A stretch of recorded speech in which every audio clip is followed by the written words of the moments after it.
What's up, guys? This is Pink Across. Today, I'm going to be talking about who won and who lost after the Gliscor ban, which Pokemon got a lot better, which stayed about the same, and what got a lot worse. If you're enjoying this type of content, please remember to like, subscribe, and leave a comment. Now, I have my own theories about what I think could rise up potentially from the depth of the lower tiers due to this Gliscor ban. Bellibolt, sorry, had a frog in my throat there.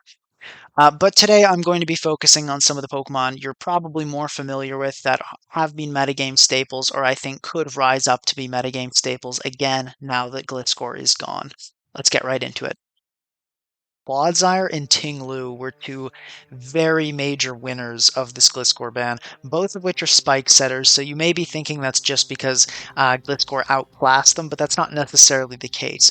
Ting-Lu and Clodsire both offer a lot of utility over Gliscor, being a lot bulkier on the special side, Clodsire having Water Absorb and a really nice ability to absorb toxic spikes, and poison the opponent, and Ting-Lu having that incredibly valuable Ghost Resist.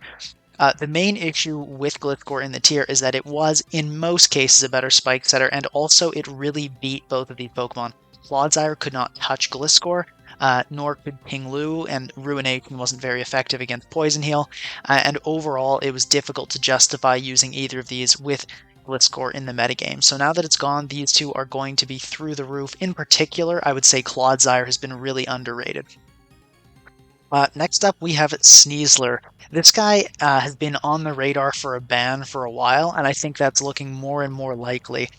In particular, now that Gliscor is gone, Sneasler isn't going to have to run Acrobatics anymore. The only reason Sneasler really was running Acrobatics was for Gliscor, and you kind of had to decide, because you needed Gunk Shot to kill things like Amoonguss and birds like Zapdos and Moltres. You definitely need Close Combat, you need Swords Dance, and in the last slot then you had to choose between hitting Gliscor with Acrobatics or Gholdengo with Night Slash, Shadow Claw, or Lash Out. Now that Gliscor is gone, Sneasler doesn't have to decide, so you can basically run this set and pretty much take on the entire metagame other than unaware Pokemon. So Sneasler just got a lot better. This is not the only Sneasler set that got a lot better. You could also run a Poison Touch set with protective pads and Fake Out, U-Turn, CC Shadow Claw is my personal favorite with Tera Ghost. This set also got a lot better.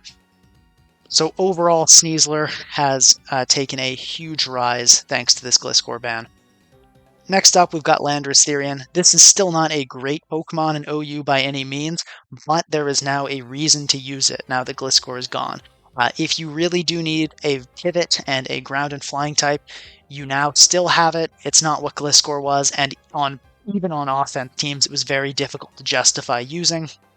But now that Gliscor is gone, it's a very valid choice. Next up, we have Amoonguss. This guy really hated Gliscor in the tier, and it's incredible that it got usage despite that. And I think we're going to see it a lot more now. Being able to be one of the very few things that deals with Ogerpon Wellspring is a huge deal in this metagame.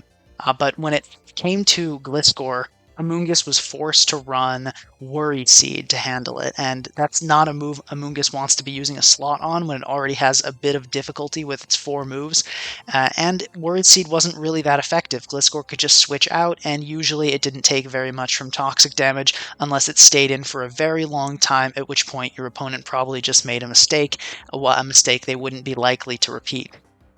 So Amoonguss is a lot more consistent now. The other good thing is, because Gliscor made Hazard Stack so great, it made Gholdengo a lot more common.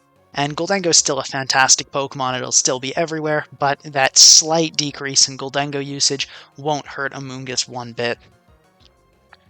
Another thing that really got buffed was just choice users in general. I have Rillaboom here, but really all choice users got a huge buff from Gliscor leaving.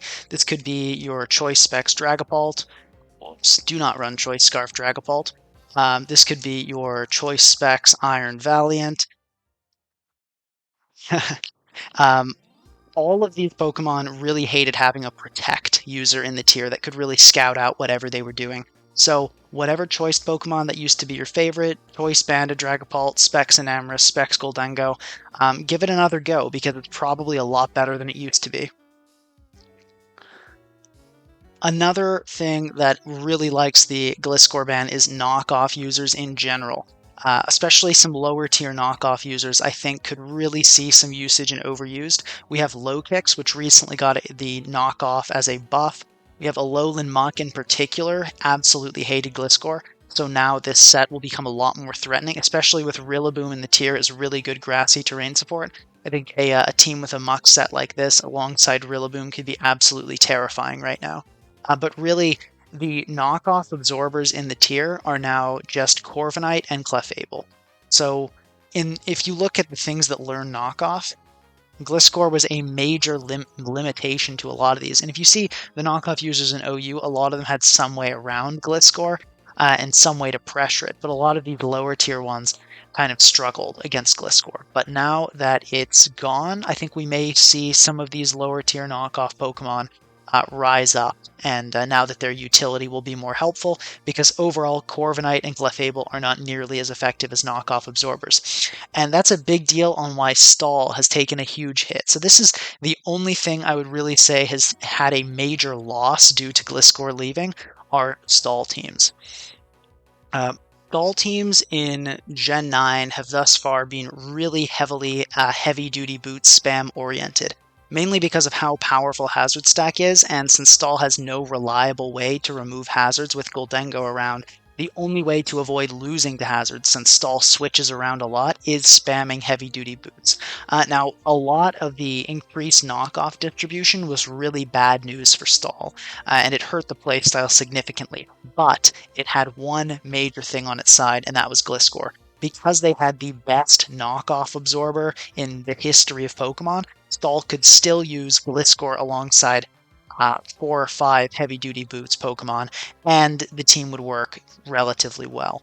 Now that that's gone, Stall will not be able to prevent you from knocking off heavy-duty boots nearly as well. Their two options are now Clefable and Corviknight. Problem with Corviknight is it's actually quite vulnerable to knockoff. Once it loses its leftovers, it's taking 12% from Stealth Rock. All that takes is a couple doubles, a strong attack, and suddenly that Corviknight is threatened. Not going to be difficult to wear down a Corviknight with Stealth Rock up. And Clefable, although it does have Magic Guard, and you'd make you think it's a really good knockoff absorber, if you look at these stats, this is not great. 95-73 on defense, and 95-90 on special defense. That's not fantastic. And especially in a metagame with this really high power level and with terastallization offensively, it is not a difficult task to overwhelm a Clefable. So Stall just lost its largest tool against that increased knockoff distribution. So Goldengo Hazard Stack is now going to destroy Stall pretty much every time, and I don't think there's any way Stall can adapt. Before I sign off for the day, I just want to let you guys know I'm considering putting together a video roasting your team. So if you would like your team to be reviewed, criticized, and roasted on this channel, please just leave it in the comments and let me know you're interested in that. And have a great day, guys. See you next time.